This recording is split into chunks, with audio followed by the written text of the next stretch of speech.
இந்த வாரம் முழுவதும் பெரிய வாரம் அல்லது பரிசுத்த வாரம் என்று சொல்லி வரலாற்றிலே கொண்டாடப்பட்டு கொண்டிருக்கிறது. ஏன்னு சொன்னால் இந்த வாரத்திலே சம்பவித்த காரியங்கள் அனைத்தும் கிறிஸ்துவின் மரணத்திற்கு முன்னோடியாக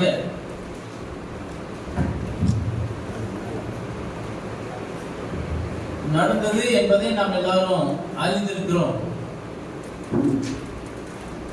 போன வாரம் நாம குருத்தோலை ஞாயிறு பண்டிகையை நாம் கொண்டாடினோம். குருத்தோலை என்று சொன்னால் பழைய ஏற்பாட்டு காலத்திலும் புதிய ஏற்பாட்டிலும் பழைய ஏற்பாட்டிலும் இடைப்பட்ட காலத்திலும் யாராகிலும் ஒருவரை ராஜாவாக அபிஷேகம் பண்ண வேண்டும் என்று சொன்னால் அவர்களை கழுதையின் மீது பவனி வர செய்து அவர்களை அந்த கழுதைக்கு முன்னால வஸ்திரங்களை தெரிவித்து மரக்கலைகளை இருபக்கம் விரிப்பது வழக்கமாக இருந்தது. எனவே யூதர்கள் அறிந்து கொள்ளக்கூடிய விதத்திலே இயேசு கிறிஸ்து யூதருக்கு ராஜா என்பதை அறிந்து கொள்ளக்கூடிய விதத்திலே இந்த சம்பவமானது நடைபெற்றது. இந்த சம்பவத்தை பார்த்த பிரதான ஆசாரியரும் வேத பாடகரும் ஜனத்தின் மூப்பரும் மிகவும் கடும் கோபம் அடைந்தார்கள். இவர்கள் என்ன சொல்லுகிறார்கள்? நீ கேட்கவில்லையா என்று சொன்ன உடனே ஆண்டவர் பழைய பாட்டிலே பாடகர் வாயிலே துதிகளை உண்டு பண்ணுவேன் என்று சொல்வதை நீங்கள் அறிந்திருக்கவில்லையா என்று சொல்லி அவர்களுக்கு விலகி கொடுத்தார். அந்த நேரத்திலிருந்து இயேசுவை கொலை செய்ய வேண்டும் என்று இவர்கள் திட்டம் தீட்டினார்கள். இந்த வாரத்தில் நடந்த சம்பவங்கள் என்ன? முதலாவது நாம் பார்க்கும்போது இயேசு கிறிஸ்து ஒரு சீமோன் என்று சொல்லக்கூடிய கிறிஸ்துவின் வீட்டிலே அவர் இருந்த பொழுது மரியாள் நடனம் என்னும் வெளியேற பெற்ற தைலத்தை இயேசு கிறிஸ்துவினுடைய பாதத்திலே ஊற்றி தன்னுடைய தலைமையினால் படைத்தார். இதை பார்த்த யூதாஸ் காரியோத்து இவ்வளவு பெரிய வெளியேற பெற்ற தைலத்தை வீணாக்குகிறாளே, அதை விற்று தரித்திரம் கொடுத்திருக்கலாமே என்று சொல்லுகிறார். அவர் இயேசுக்கு சொல்கிறார், அவர் தன்னுடைய அன்பின் செயலை வெளிப்படுத்துவதற்காக இதை செய்கிறார். ஆகவே இந்த உலகம் முடிய வரை இவனுடைய செயல்களை உலகம் பேசிக் கொண்டிருக்கும் என்று சொன்னார். அதன் பிறகு நடந்த சம்பவங்கள் நாம் எல்லாருக்கும் நன்றாக தெரியும். இயேசு கிறிஸ்து தம்முடைய சீசர்களோடு கூட பந்தி இருக்கையிலே ஆண்டவர் சொன்னார், எவ்விதமாக அவர் காட்டி கொடுக்கப்படுவார், எவ்விதமாக சிலுவையிலே அறையப்படுவார், அவர் எவ்விதம் 3ஆம் நாள் உயிரோடு எழுந்திருப்பார் என்று சொல்லும் பொழுது சீசர்கள் அதை கேட்டும் அவர்களால் உணர்ந்து கொள்ள முடியவில்லை. உங்களே ஒருவன் காட்டி கொடுப்பான் என்று சொன்ன உடனே எல்லாரும் நானா என்று சொல்கிறார்கள். அப்ப பேதுரு என்ன சொல்றாரு? இங்க இருக்கிற எல்லாரும் காட்டி கொடுத்தாலும் அல்லது எல்லாரும் சிதறடிக்கப்பட்டாலும் நான் ஒரு காலம் உண்மை மறுதளிக்க மாட்டேன் என்று சொல்லி அவன் சொல்கிறான்.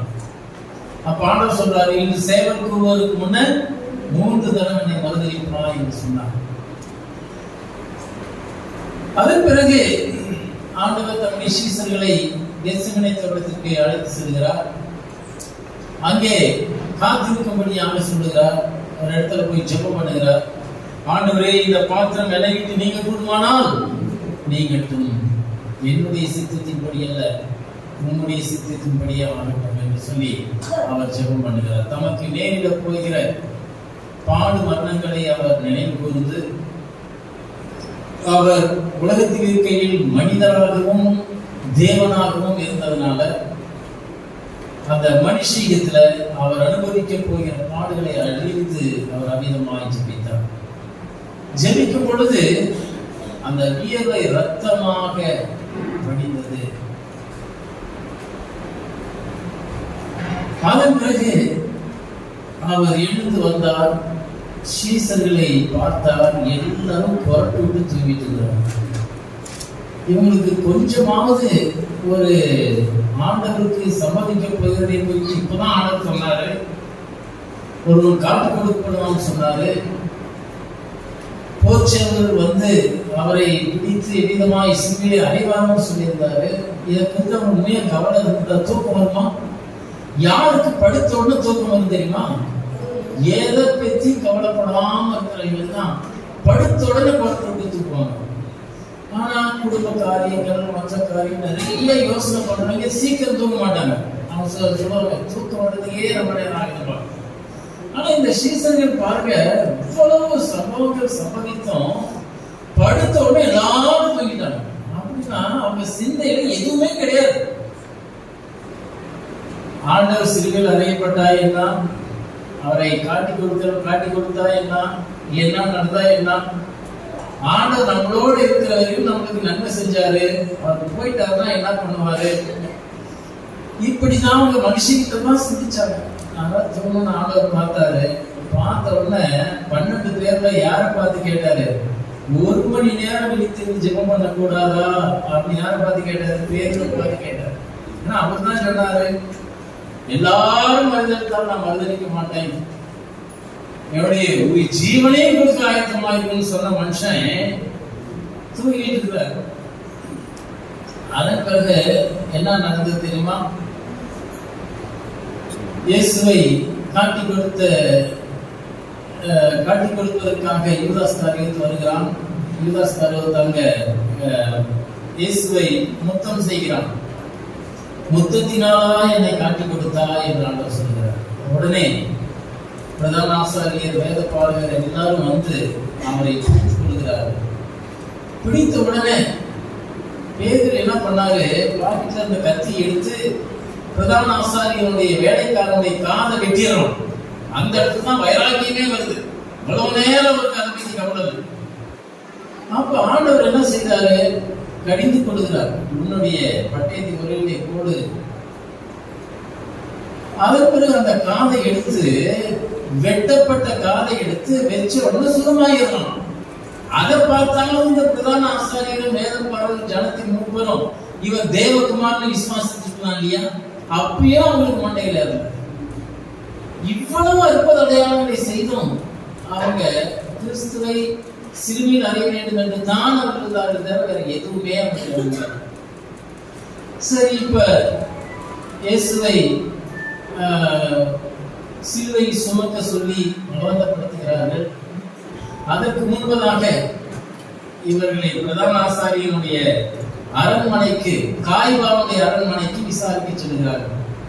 நான் ஏற்கனவே பல முறை சொல்லியிருக்கிறேன், இந்த இவருடைய அரசியல் அமைப்பு, இஸ்ரேலுடைய அரசியல் அமைப்பின்படி அந்தந்த மாகாணத்திலே இருக்கிற மக்களுக்கு அவர்கள் தன்னாட்சி உரிமை கொடுத்திருந்தார்கள், சுயாட்சி உரிமை கொடுத்திருந்தார்கள், ஆட்டானமஸ். அப்ப யூதர்களுக்குள்ள, இஸ்ரேலுக்குள்ள யாரு மிக முக்கியமானவர்? பிரதான ஆசாரியர் தான் மிக முக்கியமானவர். அதனால பிரதான ஆசாரியர் தான் முக்கியமான தீர்ப்புகள் எல்லாம் சொல்லக்கூடியவர். ஒரு குற்றம் நடக்குது என்று சொன்னால் அதை அவனிடத்துல தான் கொண்டு வருவாங்க. அவன் சொல்ற தீர்ப்பு தான் இறுதியானது. அப்ப பிரதான ஆசாரியர்கிட்ட கூட்டிட்டு வந்த உடனே, நீ தேவனுடைய குமாரனான்னு கேட்கணும்னு நீ சொல்றபடிதான் சொல்லி அவங்க சொல்றாங்க. உடனே அவங்களுக்கு கடும் கோபம் வந்து விடுகிறது. அப்ப நிறைய கேள்விகளை கேட்கிறாங்க. இதற்கு மேல நமக்கு என்ன வேணும்? அதனால இவரை நாம சிலுவையில் அறையணும், இவரை கொலை செய்யணும் சொல்லி முடிவெடுத்து கொண்டிருக்கிறார். அந்த நேரத்துலதான் இந்த பேரு அந்த காய்வாவுடைய அரண்மனையில உட்கார்ந்து குளிர் காய்ந்து கொண்டிருக்கிறார். இந்த ஏப்ரல் மாசத்துல குளிர் காய்ந்து கொண்டிருப்பாங்களா? அப்ப ஏப்ரல் மாசத்துல குளிர் காய்ந்து கொண்டிருக்கிறாங்கன்னா அது எந்த மாசம், இது என்ன நாளா இருக்கு, எந்த மாசமா இருக்கணும்? குளிர்காலம் டிசம்பர் மாதமா இருந்திருக்கணும். அப்ப இந்த பாலஸ்தீனா தேசத்துல ஏப்ரல் மாசத்துல செப்டம்பர் மாசம் வரைக்கும் தான் குளிர்காலம். அதற்கு பிறகு வெயில் காலம் ஆரம்பிக்கும். அப்ப இயேசு கிறிஸ்து பிறந்தது டிசம்பர் மாசத்துல கடுமையான வெயில் காலமா இருந்திருக்குது. சரி, இது ஒரு சர்ச்சைக்குரிய ஒரு காரியம். இதை நாம இதை பற்றி நாம் விவாதிக்க வேண்டிய அவசியம் இல்லை. அப்ப இயேசு கிறிஸ்து பிறந்தது உண்மை, அவர் மரித்தது உண்மை, உயிர்த்தது உண்மை. இப்ப இந்த அரண்மனையிலே பேதுரு 3 முறை இயேசுவை மறுதலிக்கிறான். அதன் பிறகு இவங்களால மரண தண்டனை கொடுக்க முடியாது. அந்த மாகாண இன்சார்ஜ் அவங்களுக்கு அந்த விதமான அதிகாரம் கிடையாது. மரண தண்டனை கொடுக்கக்கூடிய அதிகாரம் யாருக்கு இருக்குதுன்னு சொன்னா தேசாதிபதிக்கு தான் இருக்குது, கவர்னருக்கு. கவர்னர் யாரால் நியமிக்கப்பட்டவர்? நேரா ரோம சக்கரவர்த்தியினால், ராயனால் நியமிக்கப்பட்டவர் தான் கவர்னர், தேசாதிபதி. அந்த தேசாதிபதி தான் இந்த மரண தண்டனை கொடுக்கக்கூடிய அதிகாரத்தை பெற்றிருக்கிறார். உடனே அவங்க என்ன செய்யறாங்க? அதிகாலையில இயேசுவை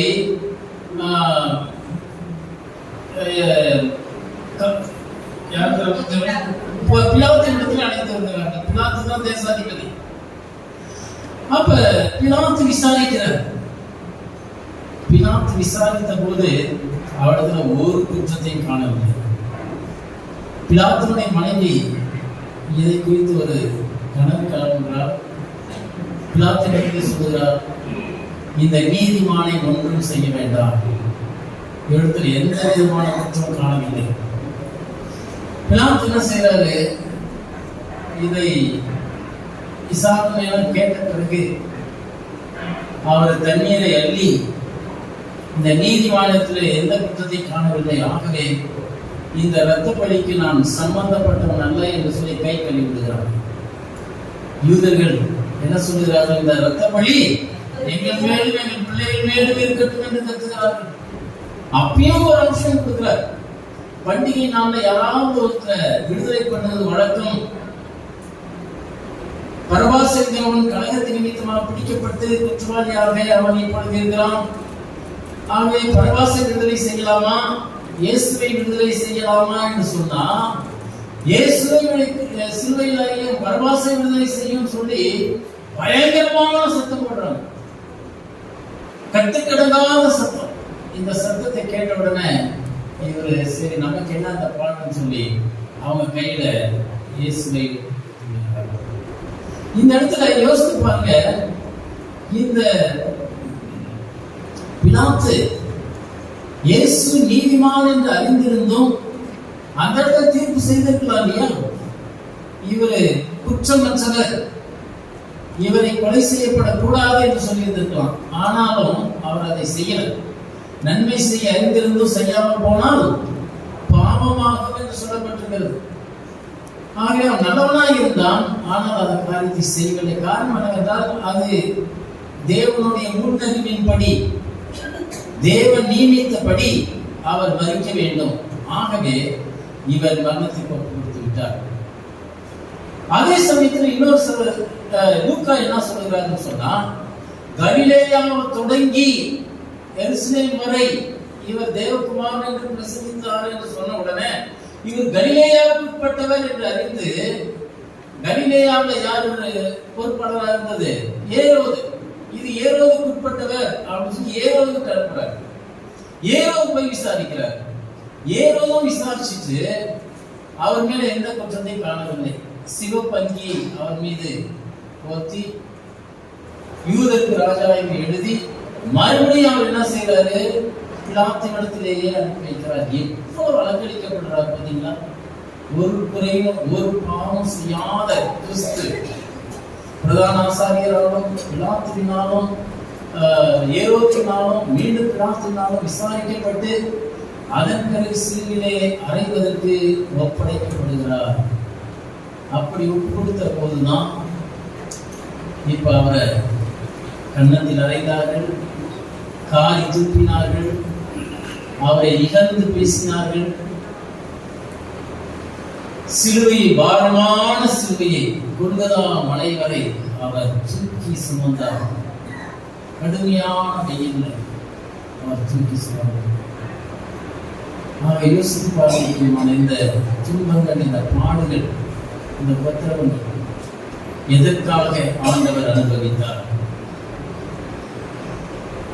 நம்முடைய பாவங்களுக்காக, உங்களுக்காக, எனக்காக அவர் ரத்தம் சிந்தினார். அந்த கடைசி நேரத்துல இயேசு கிறிஸ்து தம்முடைய ஜீவனை விடுவதற்கு முன்பதாக 7 வார்த்தைகளை கூறினார். எப்பொழுதுமே ஒருவர் மரிப்பதற்கு முன்பதாக சொல்லப்படுகிற வார்த்தைகள் மிக முக்கியமான வார்த்தைகள். யாராவது ஒருத்தர் மரிச்சிட்டா அவன் கேட்பாங்க இல்லையா, அந்த மரிக்கும் போது யார் பக்கத்துல இருந்தது அப்படின்பாங்க. இவங்க பக்கத்துல இருந்தாங்க, ஏதாவது சொன்னாரா, இந்த வார்த்தையை சொன்னாரு, இதை சொன்னாங்கன்னு சொல்லி அந்த வார்த்தைக்கு அதிக முக்கியத்துவம் கொடுப்பாரு.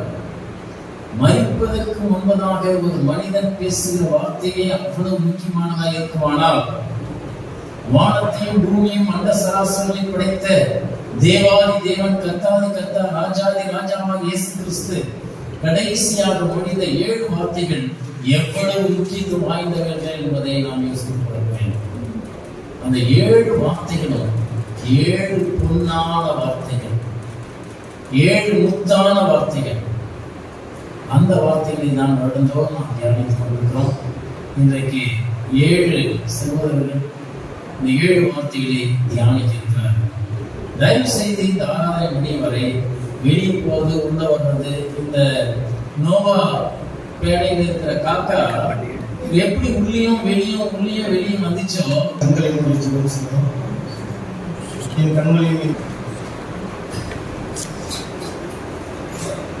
முதலாவது இந்த வார்த்தையை பேசுவதற்கு எனக்கு வாய்ப்பு கொடுத்த தேவனாகிய கர்த்தருக்கு நான் முதலாவது நன்றியை செலுத்துகிறேன். அடுத்ததாக நம்முடைய தலைமை போதகர் ஐயா அவர்களுக்கும், மருத்துவரும் நம்முடைய திருச்சபையின் செயலாளருமான மருத்துவர் ஐயா அவர்களுக்கும், பொருளாளர் அண்ணன் அவர்களுக்கும், முப்பர்களுக்கும், விசுவாச ஐயாவுக்கும் என்னுடைய நன்றியை நான் தெரிவித்துக் கொள்கிறேன்.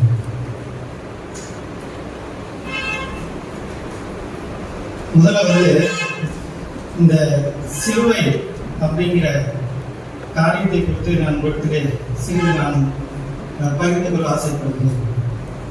சிலுவையினுடைய மரணம் என்பது பழங்காலத்திலே இருந்தது. இந்த சிலுவை என்ற வார்த்தை புதிய ஏற்பாட்டிலே 82 தடவை சொல்லப்பட்டிருக்கிறது. சிலுவையின் மரணம் பழங்காலத்தில் பல நாடுகள் அதை பின்பற்றி வந்தார்கள். யார் யாருன்னு சொன்னா, பெர்சியர்கள், எகிப்தியர்கள், பாபிலோனியர்கள், பெருக்கியர்கள், ரோமர்கள் அதிக அளவு இந்த சிலுவை மரணத்தை பின்பற்றி வந்தார்கள். எதற்காக அவர்களுக்கு இந்த தண்டனை கொடுக்கப்படுகிறது என்று சொன்னால், அவர்கள் செய்த குற்றங்களுக்கு, அதாவது வேதனையுள்ள சாவை கொடுக்க வேண்டும் என்று சொல்லி அவர்கள் இந்த தண்டனை கொடுப்பாங்க. சில பேர் 2 நாள் சிலுவையில இருப்பாங்க, அப்புறம் இறந்துருவாங்க. சில பேர் 3 நாள் இருப்பாங்க, சிலர் 4 நாள் இருப்பாங்க, சிலர் 5 நாட்கள் வரை இருப்பாங்க, அதுக்கப்புறம் இறந்துருவாங்க. இந்த சிலுவையில அறையும் பொழுது அவர்களுக்கு ஏகப்பட்ட வெயில் அதிகமாக இருக்கும், தாகம், பசி. அது இல்லாம இந்த பறவை எல்லாம் அவருடைய சரீரத்தை பீத்து சாப்பிடக்கூடிய அளவில் இருக்கும். அடுத்ததாக கீழே இருக்கிற பூச்சிகள் அந்த சிலுவையின் மேலே ஏறி அவருடைய சரீரங்களை சாப்பிடக்கூடிய அளவில் இருக்கும். இப்படிதான் சிலுவையினுடைய மரணம் இருந்தது. அதுக்கு அடுத்தது ஆக்ஸ்போர்ட் யூனிவர்சிட்டி மாணவர்கள் ஒரு ஆராய்ச்சி செஞ்சிருக்கிறாங்க.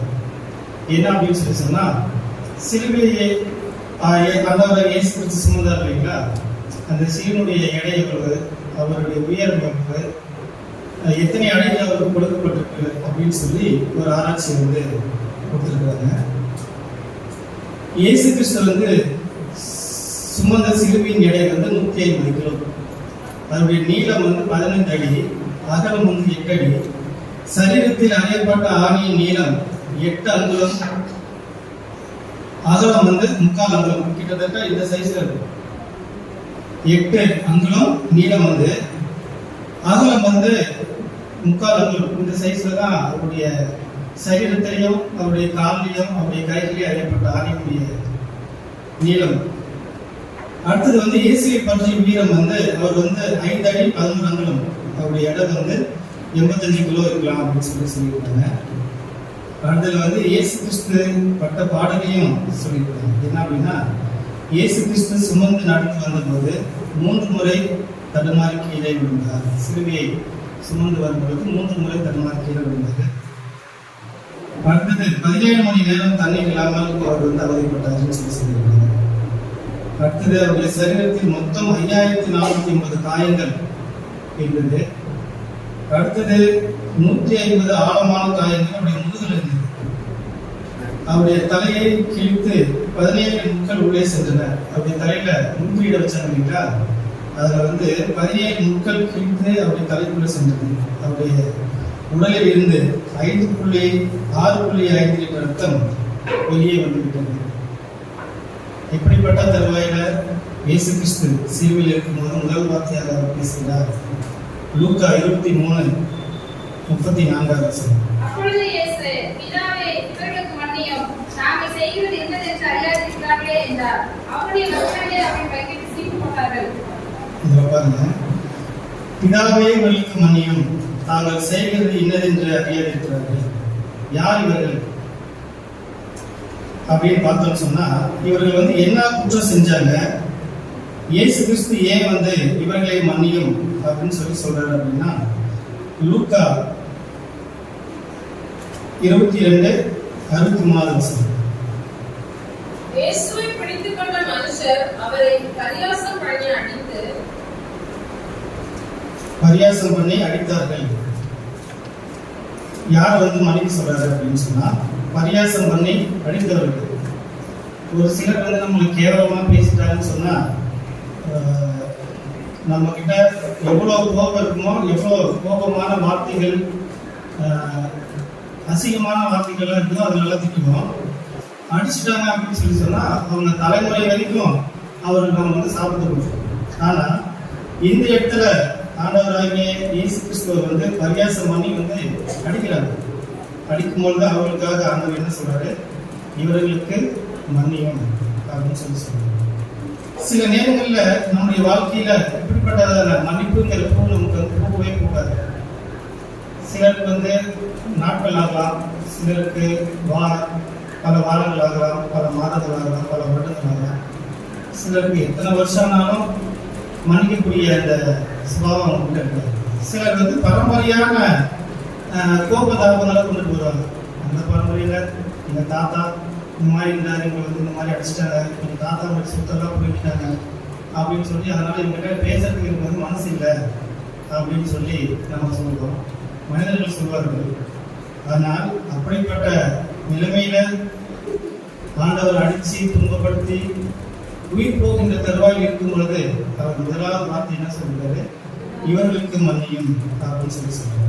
அடுத்தது யார் மன்னிக்க சொல்றாருன்னா, லூக்கா 22:64-65.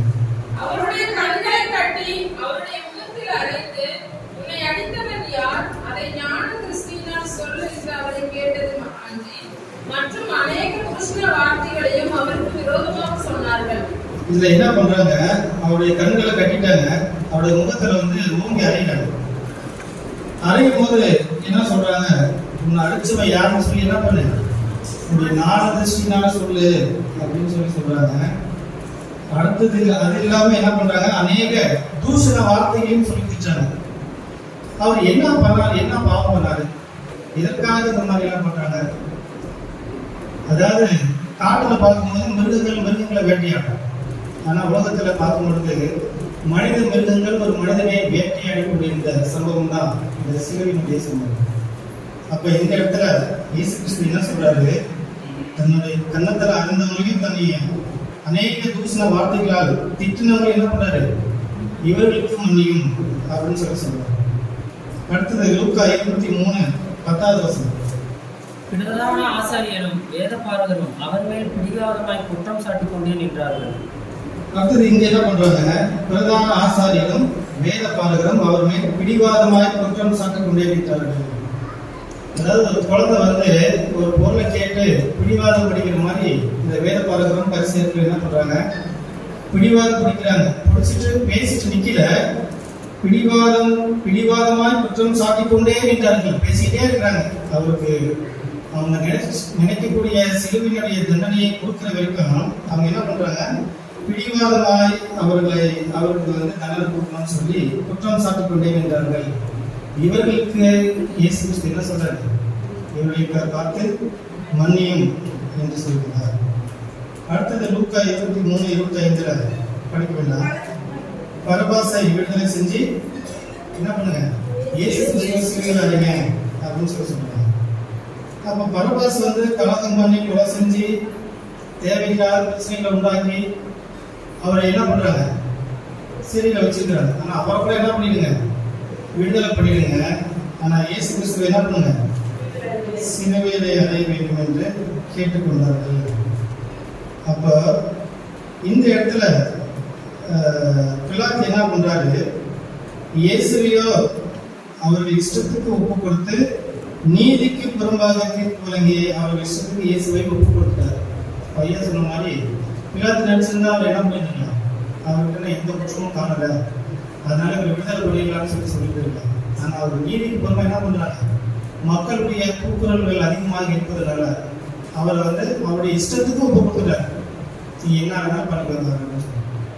ஆனா இதுக்கு முன்னாடி இந்த சிலுவை மரணத்துல மற்ற பாவிகளுக்கு இப்படிப்பட்ட தண்டனைகள் கொடுத்திருப்பார்களா என்று சொன்னால் இயேசு கிறிஸ்து தான் கடைசியா இருப்பாருன்னு நான் நினைக்கிறேன். ஏன்னா அப்படிப்பட்ட கஷ்டத்தை இயேசு கிறிஸ்துவுக்கு இந்த மக்கள் என்ன பண்ணிக்கிறாங்க, கொடுத்துருக்குறாங்க. இத்தனைக்கும் யாருக்கும் எந்த துரோகமும் செய்யல, எந்த பாவமும் செய்யல. ஆனா பலியா வந்த ஒருத்தர இந்த மக்கள் எல்லாம் என்ன பண்ணிட்டாங்க, சிலுவையில் அறிஞ்சு அவங்களை கொலை செய்யணும். அவர் என்ன பண்ணாரு, உலக மக்களுடைய பாவத்தை போக்குறதுக்காக வந்தார். அநேக அற்புதங்கள் அடையாளங்கள் செஞ்சார். ஆனா அது எதுவுமே அவர் என்ன பண்ணல, காப்பாற்றப்படவில்லை. நம்ம பிதாவுடைய சித்தத்தின்படி அவர் என்ன பண்ணாரு, தன்னை அந்த இடத்துல அவர் ஒப்பு கொடுக்கிறாரு. இயேசு கிறிஸ்து வந்து எதை போதிக்கிறாரோ அதை என்ன பண்றாரு, தன்னுடைய வாழ்க்கையில அவர் செயல்படுத்துகிறார். அதைத்தான் இந்த சிலுவையினுடைய மரணத்துல இந்த 7 வார்த்தைகளாக ஆண்டவர் நம்ம இடத்துல சொல்லுகிறார். ஆண்டவர் வந்து அவருடைய வாழ்க்கையில எதை போதிச்சாரோ அதை வந்து செயல்படுத்தி காட்டினார். இப்ப வாரம் ஞாயிற்றுக்கிழமை நம்ம சர்ச்சுக்கு வரோம், அநேக மீட்டிங்களுக்கு போறோம், உபவாசம் செய்வோம், குடும்ப ஜெபம், இதெல்லாம் நம்ம கடந்து போகிறோம். அநேக வார்த்தைகளை நம்ம கேட்கலாம். ஆனால் அதில் கேட்க போற வார்த்தைகளை நம்முடைய வாழ்க்கையில நம்ம செயல்படுத்திட்டு வருவோமா, செயல்படுத்துவோமா அப்படிங்கிறத நம்ம யோசிச்சுக்கணும். ஒரே ஒரு கனி, அது வந்து 9 சுவைகள். அந்த கனி யாராவது சாப்பிடுவீங்களா? யாருக்கா தெரியுமா? இந்த மன்னிப்பு அப்படிங்கிற ஒரு பொக்கிஷம் அந்த சுபாவம் நம்முடைய வாழ்க்கையில் இருக்கும் பொழுது இந்த ஆவின் கல்வி 9 குணங்களும் என்ன இருக்கும், எப்படி இருக்கும் நம்முடைய வாழ்க்கையில் இருக்கு, நம்முடைய வாழ்க்கையில வந்துடும். ஆனா அந்த மன்னிப்பு அப்படிங்கிற சுபாவம் நம்ம இடத்துல இல்லை அப்படின்னு சொன்னா இந்த 9 கனிவுடைய ருசி நம்மளால என்ன பண்ண முடியாது, பார்க்கவே முடியாது. அப்ப இயேசு கிறிஸ்து தனக்கு செய்த குடும்பங்களை கிறிஸ்து இயேசு என்று அறியாமல் செய்கிறார்கள், பிதாவே இவர்களுக்கு மன்னியும் என்று சொல்கிறார். ஆனா ஒரு சிலர் நம்ம இடத்துல வந்து ஒரு சண்டை வந்தாலும் வேற ஏதாவது பிரச்சனை வந்தாலும் வாலண்டியா வந்து மன்னிப்பு கேட்டாலும் சில பேர் நம்ம என்ன பண்ண மாட்டோம், மன்னிக்கவே மாட்டோம் இல்லைங்களா? ஏன்னா அவங்க பேசின வார்த்தைகள், அவங்க செய்த செயல்கள் நீங்காத கோபத்தில் இருக்குது. அதனால எல்லாரும் மன்னிக்கவே முடியாது. அது கொஞ்சம் காலம் ஆகும், கொஞ்சம் கஷ்டம், அப்புறம் பார்க்கலாம் அப்படின்னு சொல்லுவோம். ஆனா இயேசு கிறிஸ்து என்ன பண்றாரு, இத்தனை அடிகளையும் இத்தனை சுபாவங்களையும் இவ்வளவு பட்ட காயங்களையும் அவர் மனதில் வைத்துக் கொள்ளாமல் அவர் என்ன பண்றாரு, மன்னியும் சொல்லி சொல்றாரு. ஆனா இவருக்கு பனிஷ்மெண்ட் கொடுத்தவங்க யாராவது அவர்கிட்ட மன்னிப்பு கேட்டாங்களா? சரிப்பா, ஏதோ ஒரு வாட்டி அடிச்சுட்டு எல்லாம் பண்ணிட்டு செஞ்சுட்டாங்க, சிறுவிலேயே அடிச்சிட்டோம், இல்லை மன்னிச்சுன்னு யாரும் கேட்டாங்களா? கேட்க மன்னிப்பு கேட்காதவர்களுக்காகவும் இயேசு கிறிஸ்து என்ன பண்றாரு, மன்னிப்பை கேட்டு பெற்றுக் கொடுக்கிறார் அப்படிங்கிறத நம்ம எடுத்து. அப்ப இவங்களுக்கு வந்து ஆண்டவர் இயேசு கிறிஸ்து ஏன் வந்து மன்னிக்கிறார், பிதாவிடத்துல பறிஞ்சு பேசி ஏன் மன்னிப்பு கொடுக்குறாரு? அவங்க என்ன பாவம் பண்ணாங்க, அதுக்கு வந்து தண்டனை இருக்குமா? அப்ப இயேசு கிறிஸ்து எதற்காக மன்னிக்க சொல்கிறார் அப்படின்னு சொல்லி நம்ம பார்த்தோம்னா, நாம செய்கிற செயலுக்கு நமக்கு தண்டனை கிடைக்குமா? நிச்சயமா என்ன பண்ணும், கிடைக்கும். நம்ம செய்கிற செயலுக்கு எந்த செயலா இருந்தாலும் அதுக்கு வந்து நமக்கு தண்டனை கிடைக்காமல் போகாது. நீதிமொழிகள் 19:29 வாசிங்க.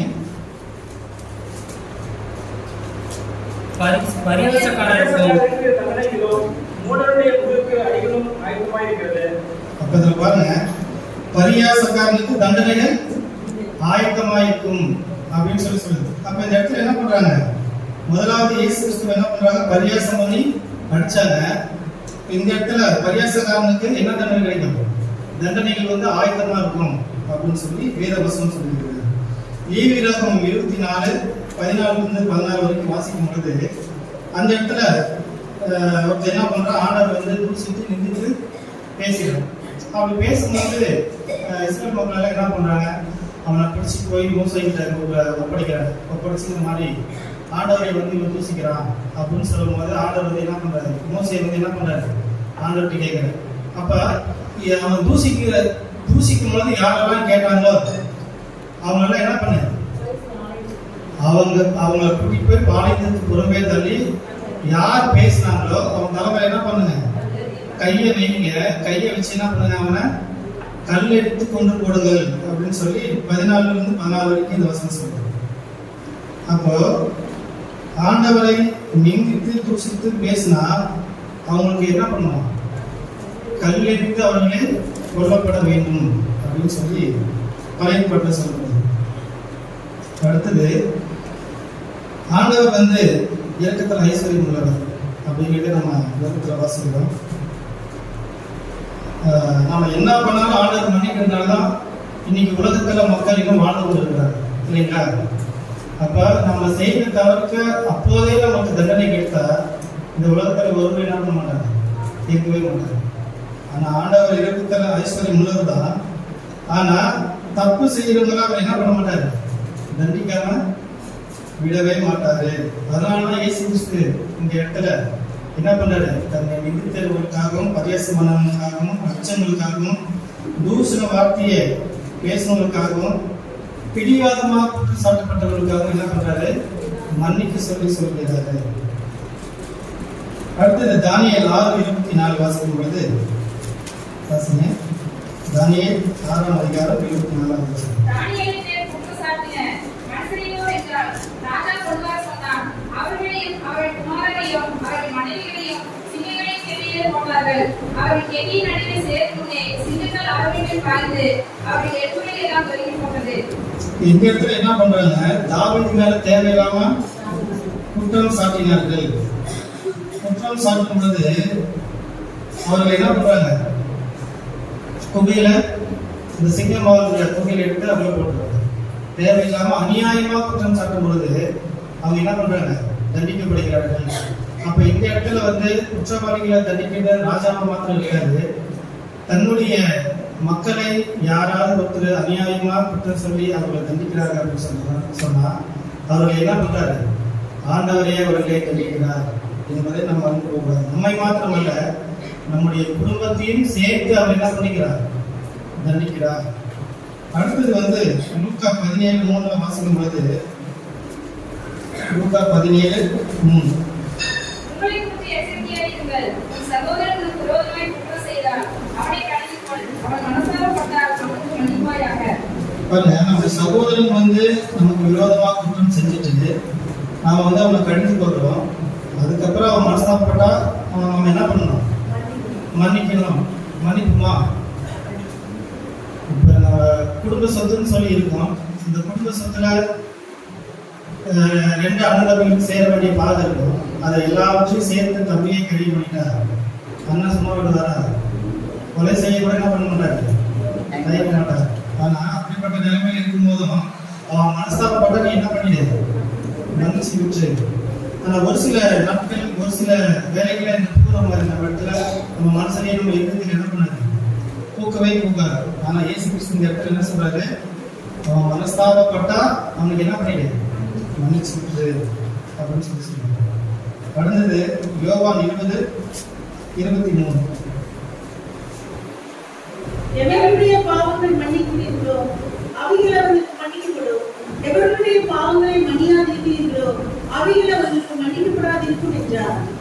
எவருடைய பாவங்களை மன்னிக்கிறீர்களோ அவைகள் அவர்களுக்கு என்ன பண்ணலாம், மன்னிக்கப்படணும். அதனாலதான் இயேசு கிறிஸ்து தனக்கு செய்த எல்லா அநியாயத்தையும் என்ன பண்றாரு, சிலுவையில மன்னிக்க சொல்லி பிதாவிடத்தில் என்ன பண்றாரு, கேட்கிறாரு. பிதாவே இவர்களுக்கு மன்னியும், தாங்கள் செய்கிறது என்னதென்று அறியாது இருக்கிறார்கள் அப்படின்னு சொல்லி சொல்றாரு. அப்ப எவருடைய பாவங்கள் மன்னிக்கிறீர்களோ அது வந்து அவங்களுக்கு மன்னிக்கப்படும். எவருடைய பாவங்களை மன்னியாது இருக்கிறீர்களோ அவைகள் அவர்களுக்கு மன்னிக்கப்படாதிருக்கும் அப்படின்னு சொல்லி இந்த இடத்துல இயேசு கிறிஸ்து சொல்லியிருக்காரு. அப்போ இயேசு கிறிஸ்து இவ்வளோ கஷ்டங்களை பாடுகளை அவரை மரண தடவை கொண்டு வந்து நிறுத்தும் பொழுதும் தன்னை ஏளனமாய் கேவலமாய் தூசித்த கடித்த எல்லா மனிதர்களுக்காகவும் என்ன பண்ணாரு? பிதாவே இவர்களுக்கு மன்னியும். இப்போ சொல்லப்பட்ட இந்த தண்டனைகள் எல்லாம் என்ன பண்ணக்கூடாது? இவர்களுக்கு கிடைக்க வேண்டாம் அப்படின்னு சொல்லி ஆண்டவர் நமக்காக பகிர்ந்து பேசுகிறார். எங்கள் வீட்டு பக்கத்தில் பக்கத்து வீட்டுக்காரரு ஒரு நாய்க்குட்டி ஒன்று வளர்த்துருந்தாங்க. அது வந்து ஃபாரின் டாக்னு சொல்லி அது ரொம்ப செல்லமாக வாங்கிட்டு இருந்தாரு. அதுக்கெல்லாம் அந்த பெட்டின்னு சொல்லி அதுக்கு ஒரு உணவு அதை வாங்கிட்டு வந்து போடுவாங்க. அப்போ நாங்கள் சிறு பிள்ளைகளாக இருக்கும்போது அந்த நாயை பார்க்கறதுக்கும் அது என்ன சாப்பிடுது, அதை எப்படி சாப்பிட வைக்கிறாங்கன்னு சொல்லி நாங்கள் ஒரு கூட்டமாக போய் டெய்லி அந்த நாயை போய் பார்த்துட்டே ரொம்ப அழகாக சின்னமாக அதை வளர்த்திச்சுங்க. ஒரு நாள் அது கொஞ்சம் பெருசாகிடுச்சு. திடீர்னு வீட்டிலேருந்து வெளியே வந்து ரோட்டில் எல்லாத்தையும் சுற்றி பார்த்து ரொம்ப ஆவலாக உற்சாகமாக சுற்றிட்டு இருந்துச்சு. அப்படி சுற்றிட்டு இருக்கும் பொழுது திடீர்னு ரோட்டை கிராஸ் பண்ணும்போது ஒரு டூவீலர் என்ன போயிடுச்சு, அந்த நாய் மேலே அடிச்சிச்சு. அந்த பின்னா காலில் அந்த இடுப்போடு சேர்த்து அந்த எலும்பானது அந்த நாய்க்கு முடிக்கப்பட்டது. அது வழியில் பயங்கரமாக துடிக்குது, கத்துது. அதாவது தூக்கு போனால் அவங்கள வந்து கடிக்கிட்டு வந்துச்சு. எல்லாம் சுற்றி நின்று எல்லாம் வேடி பார்த்துட்டு இருக்காரு. அப்படி இருக்கும் பொழுது திடீர்னு அந்த வீட்டினுடைய ஓனர் வராது. அந்த எஜமானனை பார்க்கறது உடனே அந்த நாய்க்கு என்ன பண்ணுது, தன்னுடைய வாழை ஆக்கிட்டு அவரை ரொம்ப ஆவலோடு எதிர்பார்த்துட்டு இருந்துச்சு. அவர் தூக்கி கையில் வச்சாரு. அவர் வந்து கடிக்கல, அவர் எதுவும் பண்ணலை. அது ரொம்ப சந்தோஷமாக ஆவலாக இருந்துச்சு. ஏன் அப்படின்னு சொல்லி சொன்னால், தனக்கு ஏற்பட்ட காயத்தை விட தன்னுடைய எஜமான கையில் நம்ம என்ன பண்ணிக்கலாம் இருக்கிறோம். இதுக்கு மேலே எந்த காயமா எந்த பிரச்சனையை எந்த வழியாக இருந்தாலும் என்ன பண்ணிக்கலாம், யார் பார்த்துப்பா? நம்ம எஜமானன் பார்த்துப்பாரு அப்படின்னு சொல்லி அந்த நாயினுடைய அந்த செயல் அங்கே இருக்கிற எல்லாத்தையும் ஆச்சரியத்துக்குள்ளாக மாறிடுச்சு. அந்தபடி நாங்கள் இயேசு கிறிஸ்துவினுடைய பிதாவுடைய கையில் இருக்கிறோம். எப்படிப்பட்ட பிரச்சனைகளாக இருந்தாலும் எந்த கஷ்டமாக இருந்தாலும் நம்ம கலங்காம தவிக்காம நம்ம ஆளுடைய கையில் இருக்கிறோம் அப்படிங்கிறத எண்ணி நம்ம விசுவாசிச்சு நம்ம ஆளுக்குள்ள உறுதியாக நிற்கும் பொழுது இப்படிப்பட்ட மன்னிக்கிற குணங்கள் ஆண்டவர் நம்ம ஒவ்வொருக்கும் தந்து ஒரு ஆசைப்பட்டாங்க.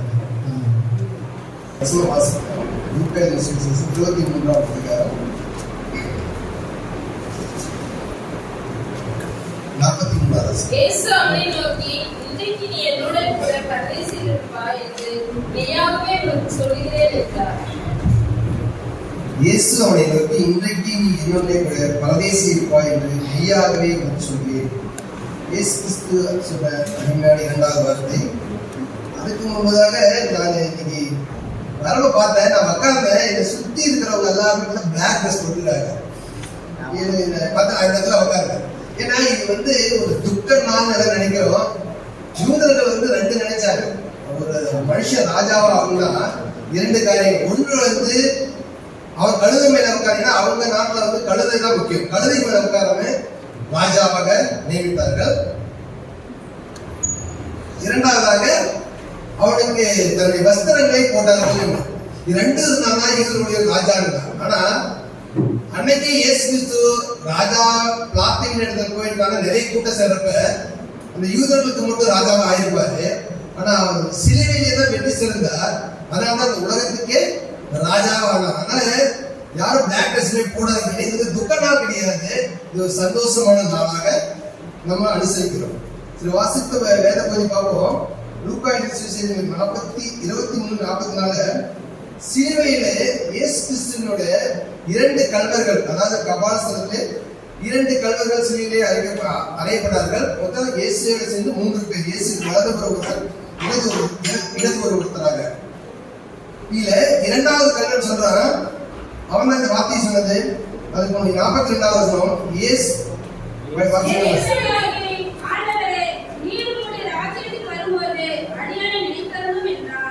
ஆண்டவரே, உம்முடைய ராஜ்யத்தில் நீ வரும்பொழுது என்னை அடியேனை நினைத்தருளும்.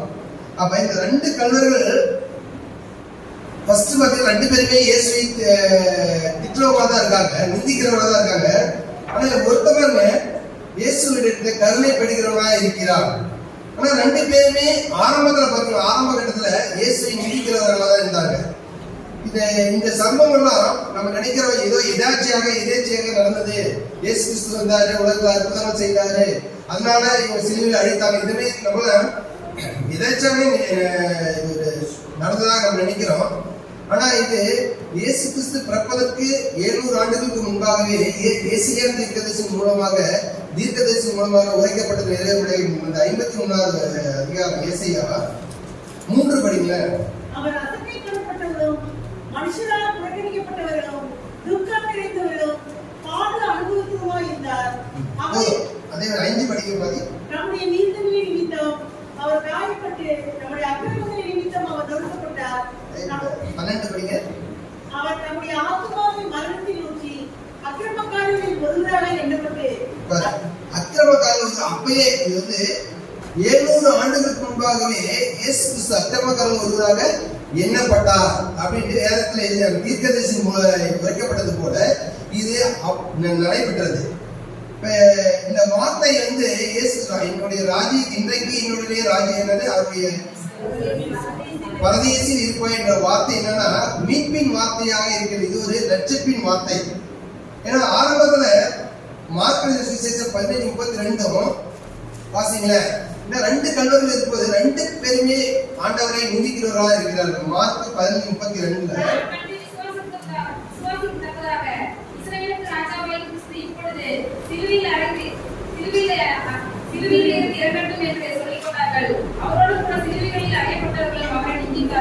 வலது பக்கம் ஒருத்தருக்கா இடது பக்கம் ஒருத்தருக்கா 2 பேருமே நிந்திக்கிறார். அதே போல மத்தேயு 27:44 பாருங்க. மத்தேயு 27:44 நிந்திக்கிறார்கள். 2 பேருமே இடது பக்கம் இருக்கிறோம் வலது பக்கம் 2 பேரும் நிந்திக்கிறார்கள். இயேசு கிறிஸ்து அவங்கள விட அதிகமா அக்கிரமம் பண்ணனாலும் அதிகமான தண்டனை பெற்றிருக்காரு. ஏன்னா உடல் முழுவதும் ரத்தம், சரீரம் எல்லாம் கிழிக்கப்பட்டிருக்கிறது. அந்த நேரத்தில் கூட முதலாவது வார்த்தையான பிதாவே இவர்களுக்கு மன்னின் என்று சொன்ன 2 கல்வரும் நிந்தித்த கல்வன் ஒருத்தர் பார்க்கலாம். இல்லைன்னா ஆண்டவர் இவ்வளோ துன்பத்திலையும் கூட ஒருத்தர் மன்னி இவர்களை மன்னின்னு சொன்னாங்க. அப்ப இவர் மெய்யாக யாரு கிறிஸ்துதான் என்று நினைக்கிறார். அப்ப ஒரு கல்வனுடைய இதயமானது மாறுபடுகிறதை பார்க்கிறோம். லூக்கா 21:31 படிங்கள.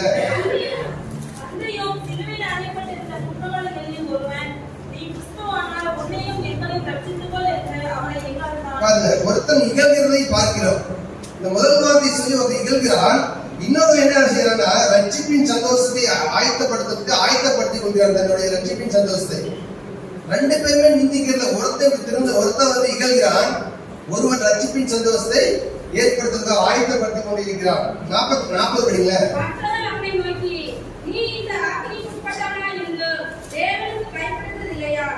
அவனை கண்டிக்கிறான். நீ பயப்படலையா, தேவனுக்காக நீ பயப்படுகிறலையா என்று பார்க்கிறான். நாமும்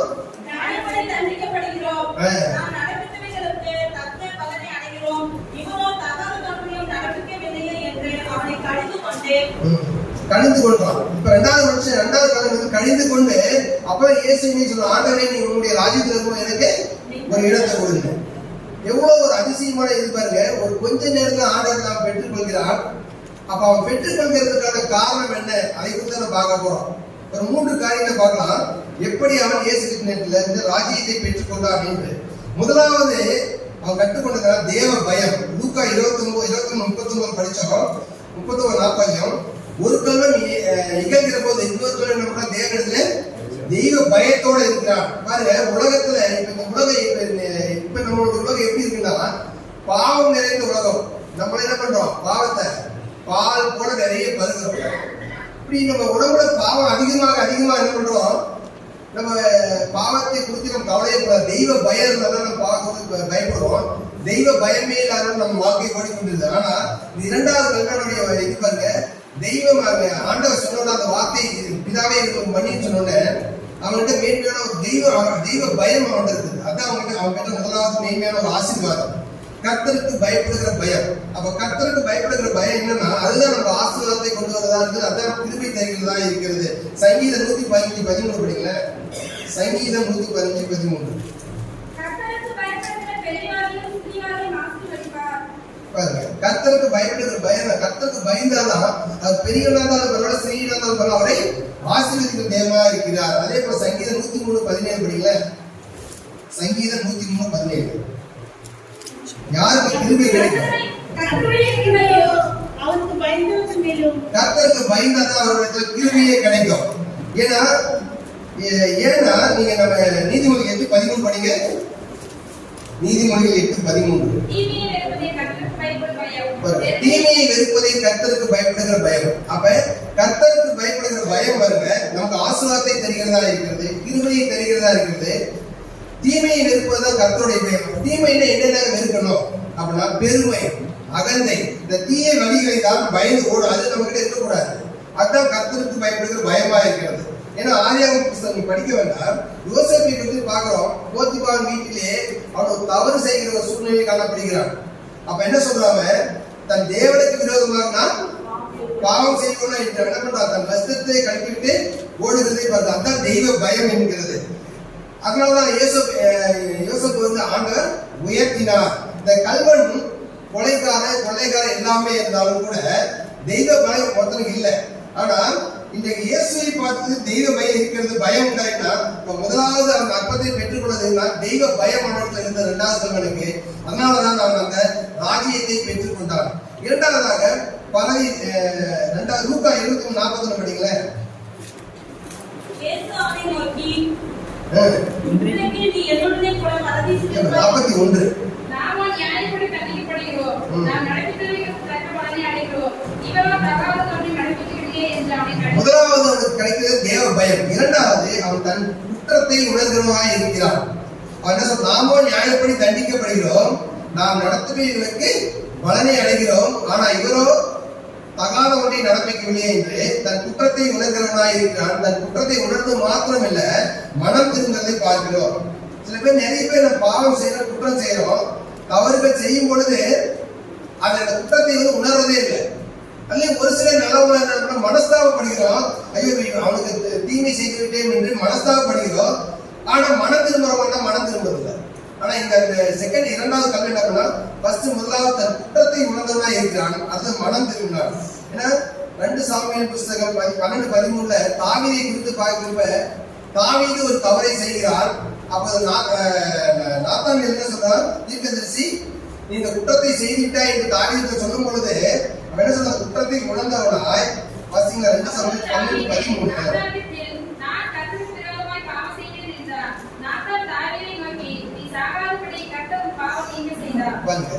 தன் தவறை உணர்ந்த குற்றத்தை உணர்ந்ததுனால ஆண்டவர் மன்னிப்பு கேட்கிறவனா இருக்கிறார். அப்ப நம்ம என்ன பண்ணணும்னா ஒரு நாள் பாவம் குற்றம் தெரிந்தும் தெரியாமல் செய்தாலும் கூட அந்த குற்றத்தை உணர்கிறவர்களா இருக்கணும். இரண்டாவதாக அதற்காக நாம் மனம் திரும்பும் பொழுதுதான் தேவனுடைய ராஜ்யத்தில் நாம் பிரவேசிக்க முடியும். நீதிமொழிகள் 28:13 படிங்கள. நீதிமொழி புஸ்தகம் 28:13 தன் பாவங்களை மறைக்கிறவன் வாழ்வடைய மாட்டான். அப்ப நம்ம பாவங்களை தெரிஞ்சோ தெரியாம நம்ம செய்தாலும் கூட தேவனிடம் நாம் அந்த பாவத்துக்காக மன்னிப்பு கேட்க வேண்டும். அப்பொழுதுதான் தேவன் நம்மளை குற்றத்திலிருந்து பாவத்திலிருந்து நமக்கு விடுதலை தருகிறவராக இருக்கிறார். ஏன்னா நிறைய குற்றத்தை உணராதவர்களால் வந்து நம்ம இப்படியே இதே நிலைமையில இருக்கிறோம். ஆனா இந்த கல்வன் தன் குற்றத்தை உணர்ந்தால் மனம் திரும்பினால் மேன்மையான ராஜ்யத்தை பெற்றுக் கொண்டார். ஏன்னா கெட்ட குமாரன் கதையை வந்து நம்ம புதிய ஏற்பாட்டில் படிக்கிறப்ப என்ன சொல்றாரு? தன் தகப்பனா இருந்து தன் ஆஸ்தியரை எடுத்துக்கொண்டு போய் தூரதேசத்துக்கு போய் தன் பணத்தை செலவழித்த பின்பு பண்ணிக்கு மேய்க்கிற கவுடு கூட அவனுக்கு கிடைக்காத பட்சத்துல அவன் உணர்றான். உணர்ந்து தன் தகப்பன் எடுத்துட்டு வந்து இதை காப்பாத்து அப்படின்னு சொல்லவில்லை. வாசிங்கள 15:20 மரத்துக்கு விரோதமாகவும் உமக்கு விரோதமாகவும் பாவம் செய்யலாம் என்னை காப்பான்னு சொல்ல அப்படி விரோத தன் குற்றத்தை உணர்கிறவனா இருக்கிறான் அந்த இரண்டாவது மகன் அந்த கெட்ட குமாரன். அப்படிதான் ஒரு பாவம் செய்யணும், அந்த பாவத்திற்காக நாம் உணரணும், குற்றத்தை உணரணும். அந்த குற்றத்துக்கான மனம் திரும்புகிறவர்கள் தான் நம்ம மனம் திரும்புவதால் தேவனுடைய ராஜ்யத்தை நாம் அடைய முடியும். முதலாவது அவன் தேவ பயத்தோடு இருந்தான். இரண்டாவது அவன் குற்றத்தை உணர்ந்தவனாக இருக்கிறான். மூன்றாவது மேன்மையான காரியம் அவன் ராஜ்யத்துக்கு போறதுக்கு மூன்றாவது மேன்மையான காரியம் என்னன்னா லூக்கா 23:42 படிங்க. இயேசுவை நோக்கி ஆண்டவரே நீர் உம்முடைய ராஜ்யத்தில் வரும்போது அடியேனை நினைத்தருளும். தேவனை முதலாவது விசுவாசிக்கிறான். ஃபர்ஸ்ட் தேவ பயம், இரண்டாவது மனம் திரும்புவான். இப்ப அவனை விசுவாசிக்கிறான், சாட்சி கொடுக்கிறான். ஏன்னா அவனுக்கு தெரியுது ஆண்டவருக்கு ஒரு ராஜ்யம் உண்டு. அந்த ராஜ்யத்தில் அவர் ராஜாவா இருக்க போகிறார், அவர் அரசாள போகிறார். அந்த ராஜ்யத்தில் எனக்கு ஒரு இடம் உண்டு என்று கேட்கிறான். ஏன்னா பிலாத்தின் நம்ம நினைக்கிறோம் நினைக்கிறோம் உலகத்து காரியங்களை அதிகமா நினைக்கிறத, உலகத்து இந்த ராஜ்யம், தேவனுடைய ராஜ்யம் உலகத்துக்குரியதுன்னு நினைக்கிறோம். ஆனா உலகத்துக்குரியது அல்ல. பிலாத்தின் இடத்துல வரும்பொழுது இயேசு கிறிஸ்து சொல்கிறார், ராஜ்யத்தை குறித்து பேசும் பொழுது உலகத்துக்கு, என்னுடைய ராஜ்யம் வந்து உலகத்துக்குரியது அல்ல என்றார். யோவான் 18:36 இயேசு பிரதியுத்தரமாக, என் ராஜ்யம் உலகத்திற்குரியதல்ல, என் ராஜ்யம் உலகத்திற்குரியதானால் நான் யூதர்களுக்கு ஒப்புக்கொடுக்க மாட்டாதபடிக்கு என் ஊழியக்காரருக்கு போராடி இருப்பார்கள். பாருங்க, உலகத்துக்கு அவருடைய நம்ம நினைக்கிற அவருடைய ராஜ்யம் உலகத்துக்குரியதானே, அவனது உலகத்துக்குரியது அல்லாத ராஜ்யம் அவரது. ஏன்னா நம்ம எல்லாரும் என்ன பண்ணது, உலகத்துக்குரிய காரியங்களை தேடி ஓடுகிற எல்லாமே இன்றைக்கு குழப்பம். நம்ம எல்லோருடைய வாழ்க்கையில உலகத்துக்குரியதாக இருந்தது. ஆனா மத்திய 6:33 முதலாவது தேவனுடைய ராஜ்யத்தையும் அவர் நீதி தேர்வு எல்லாம் நாக்கு கொடுக்கப்படும். ஏன்னா இந்த காரியங்கள சிறிய கருத்து ஆண்டவர் எதை நினைச்சாலும் நம்ம தரலாம், எப்ப கொடுத்தாலும் நினைக்கலாம். ஆனா நம்ம என்ன அந்த உலகத்துக்குரிய காரியத்தை போடுறோம். ஆனா ஆண்டவர் சொல்ற முதலாவது தேவனுடைய ராஜ்யத்தை தான் தேடணும், அப்பொழுது எல்லாமே நமக்கு கொடுக்கப்படும் என்று. அப்படிதான் இரண்டாவது தங்கள் முதலாவது தேவனிடத்துல பயத்தை வைத்தான், இரண்டாவது மனம் திரும்பினார், குற்றத்தை உணர்ந்தால் மனம் திரும்பினார், மூன்றாவது தேவனுடைய விசுவாசத்தை வைத்தார். அதனால அவர் ராஜ்யத்தை விசுவாசத்தோடு கேட்டபடியினால் கர்த்தர் அவனுக்கு இன்றைக்கு என்னோட கூட பரதேசி இருப்பாய் என்று சொன்னார். இந்த கல்லணையோட பக்தியா, ஆனா இந்த உலகத்தை வாழ்றது பக்தியா இருந்தானா இல்ல, ஞானஸ்தானம் பெற்றானா இல்ல, உலக வாழ்க்கை கனியை கொடுத்தானா இல்ல. ஆனா தேவ நாமம் அவன் மூலமாக வெளிப்படவில்லை. ஆனா அவங்க தேவனுடைய ராஜ்யத்துல இடம் பிடித்தார். இது போல புதிய ஏற்பாடு இன்னொருத்தரோட இயேசு இடத்துல இப்படி ஒரு ஆசீர்வாதமான வாழ்க்கையை பெற்றார். யாரும் தெரியுங்களா?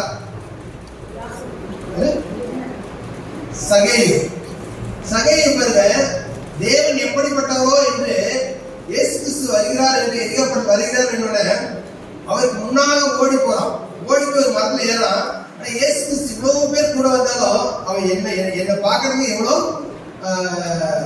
தீவிரமா இருக்கிறன்ட்டு மத்தவங்களை இருக்கிறவன் பார்த்து, சகையவே நீ இறங்கி வா, சீக்கிரத்துல இறங்கி வாங்க. அப்ப அவன் சீக்கிரமா இறங்கி வர, எவ்வளவு சீக்கிரமா ஏறலாம் இயேசு. ஏன்னா குள்ளனால போய் யாரையும் பார்க்க முடியல, அவசரமா கொண்டு போய் முன்னாடி ஏறலாம் இடத்து மேல. ஆனா எவ்வளவு சீக்கிரமா ஏறானோ அவ்வளவு சீக்கிரமா ஆண்டவர் சொல்லுச்சு, இயேசு கிறிஸ்து நீ சீக்கிரமா இறங்கி வா, நான் இன்னைக்கு உங்க வீட்டுல தங்க போறேன்றார். எவ்வளவு பெரிய ஆசீர்வாதமான ஒரு இது பாருங்க சகைக்கும் கிடைத்தது. வாசிங்கள லூக்கா 19:8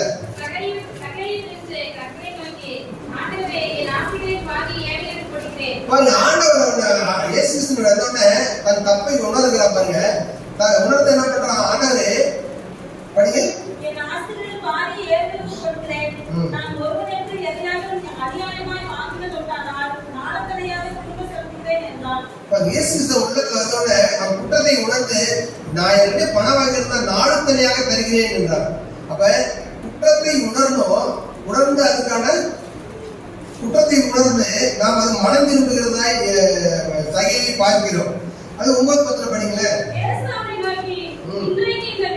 இன்றைக்கு ஆண்டவர் சொல்றாரு, அதே அந்த கல்லணைக்கு சொல்றது ஆண்டவர் தான், இவனிடத்துல சொல்றதுதான். நாளைக்கு நாளை மறுநாள் அடுத்த வாரம் அப்படின்னு சொல்ல, இன்றைக்கே ஒரு வீட்டுக்கு வருகிறேன்றாரு, இன்றைக்கே ஒரு வீட்டுக்கு ரட்சிப்பு வந்தது அப்படின்றாரு. எவ்வளவு அருமையான வார்த்தை பாருங்க. அவனுக்கும் அதே சொல்றாரு, சகைக்கு அதே வார்த்தை. அடுத்த படிக்க அவன் எதுக்காக வந்தா அந்த உலகத்திற்கு, அது மாத்திரம் இல்ல, யாரு ஆபிரகாமின் குமாரனாய் இருக்கிறாய் என்றார். சகைக்கு ரட்சிப்பு கல்லெடுக்கும் வந்த அதே ரட்சிப்பு. இது அரைக்குறையான ரட்சிப்பு கிடையாது.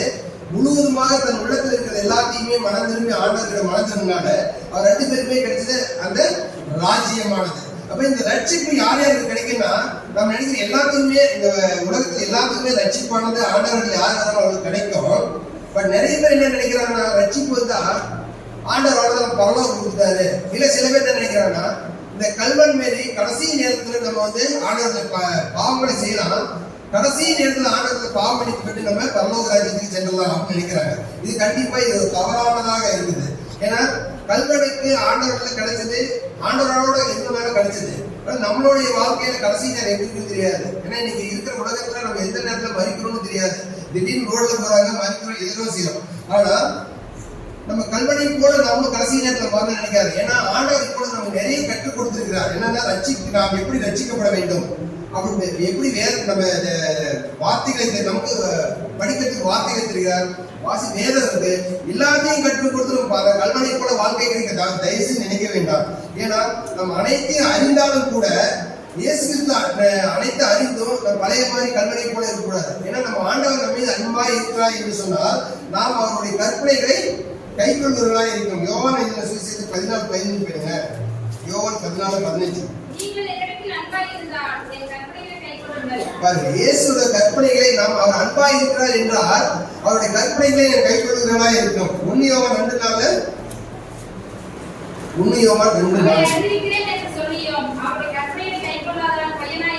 பாருங்க. அவருடைய அறிந்திருக்கேன்னு சொல்லி நீங்க சொல்லியும் அவருடைய கற்பனையை கை கொள்ளனா நீங்க பொய்யனாய் இருக்கிறீர்கள், சத்தியம் உங்களுக்குள்ள இராது. அப்ப நம்ம என்ன பண்ணணும்னா தேவன் நம்மளை ரட்சிக்கிறார் என்று சொன்னால் நாம் அவர் கற்பனைகளை அவரோட அன்பா இருக்கிறார் என்று சொன்னால் நாம் அவருடைய கற்பனைகளை கை கொண்டு அவர் சத்தியங்களை நாம் சத்தியத்தின்படி நாம் வாழ வேண்டும். அவரது அன்பா இருக்குன்னு சொல்லிட்டு பொய் சொல்லிட்டு கற்பனையை கை கொள்ளாத இருக்கக்கூடாது. அவருடைய சத்தியம் நமக்குள்ள இருக்கணும்னா பொய்யுறாதபடி எல்லா கற்பனைகள் அவர் என்ன கற்பனைகள் வேதத்தில் இருந்தோ அவை அனைத்தையுமே நாம் கை கொண்டு அவருடைய சித்தத்தின்படி நாம் நடக்க வேண்டியதாக இருக்கிறோம். ஏன்னா இந்த பரதேசி என்பது என்னன்னா, பரதேசி என்ன அர்த்தம்? இளைப்பாறுதல். இளைப்பாறுதல் யாருன்னா பரிசுத்தமான நம்ம ஆத்மாக்களுக்கு அந்த பரதேசி தான் ஒரு இளைப்பாறுதல் இடமா இருக்கிறது. யோவான் 14:2 சொல்லுங்களேன். என்ன சொல்றாரு? நிறைய வாசஸ்தலங்கள் இருக்கிறது. அந்த வாசஸ்தலம் எப்படி இடம் கிடைக்கணும்? பரிசுத்தமா இருக்கணும். பரிசுத்தமா இருக்கும் பொழுதுதான் இந்த வாசஸ்தலம் அந்த ராஜ்யம் நமக்கு கிடைக்கிறதா இருக்கிறது. ஏன்னா இந்த ராஜ்யத்தை நாம் பெற்றுக்கொள்வது எப்படி என்று ஒரு சில காரியம் சொல்லி முடிக்கல. வெளிப்படுத்தல் 3:21 படிக்கல. இந்த ராஜ்யத்தை நாம் பெற்றுக்கொள்ள வேண்டும்.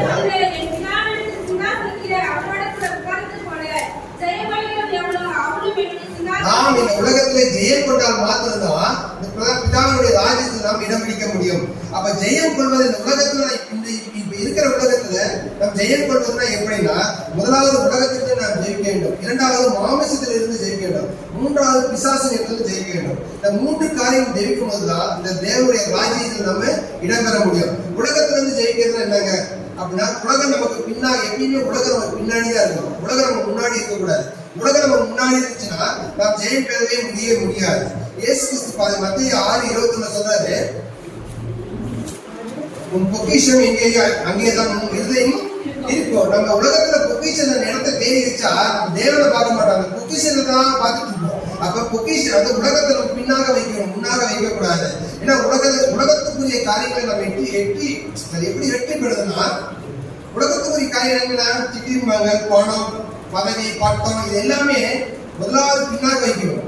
முதலாவது ஆண்டவரை முன்னாக வைக்கும் பொழுதுதான் நாம் இந்த உலக காரியத்தை நாம் ஜெயிக்க முடியும். இரண்டாவது மாமிசம் என்னன்னா, மாமிச கிரிகள், சண்டை, பொறாமை, விரோதம், கசப்பு, இப்படிப்பட்ட காரியங்களை விட்டுட்டு ஆவிக்குரிய கனிகளை உடையவர்களாக நாம் இருக்கும் பொழுது அப்பொழுதுதான் இரண்டாவது காரியம் மாமிசத்தை ஆவிக்குரிய கனிகளை பெற்றவர்களாக இருக்க வேண்டும். இந்த மூன்றாவது பிசாசு எப்படி வெற்றி பெறுதுன்னா, சத்துரு கொண்டு வரும் பலவிதமான சோதனைகள் அவற்றிலிருந்து நாம் வெற்றி பெறும். ஏன்னா இயேசு கிறிஸ்துக்கு பிசாசு தான் சோதனையாக இருந்தது. ஆனால் அதை எப்படி வெற்றி பெற்றார்னா, தன்னுடைய வசனத்தின் மூலமாக சாத்தானை வென்றார். அது போல நமக்கு கொடுக்கப்பட்டது ஆட்டுக்குட்டியான ரத்தமும் சாட்சியான வசனமும் தான். அதை கொண்டுதான் பிசாசை நாம் ஜெயிக்க முடியும். வெளிப்படுத்தல் 12:11 படிங்க. வெளிப்படுத்தல் 12:11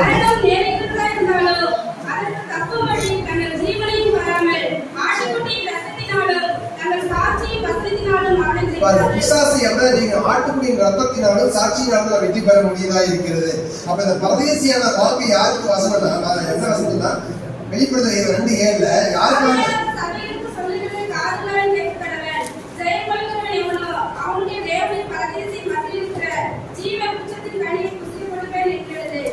உலகத்தை இந்த மாமிசத்தை பிசாசை நாம் வெற்றி பெறுவதுதான் இந்த ஜீவ ராஜ்யத்திலிருந்து அவரோட ராஜ்யத்திலிருந்து இந்த ஜீவ வீடத்தை நாம் பெறுகிறவர்களாக இருக்கிறோம். அப்ப 2ஆம் வார்த்தையின் மூலம் நாம் அறிந்து கொள்வது என்னன்னா, ரட்சிப்பு என்பது உடனே கிடைக்கும். ஆனால் நாம் பரலோகத்துல போயிட்டு நம்ம மார்க்கத்தை கூட அந்த பரலோகம் போயிட்டு முடிவு பெறுகிற தேவனுக்காக நாம் ஓடுகிறவர்களாக இருக்க வேண்டும். அப்பொழுதுதான் தேவராஜ்யத்தை நாம் அடைய முடியும்.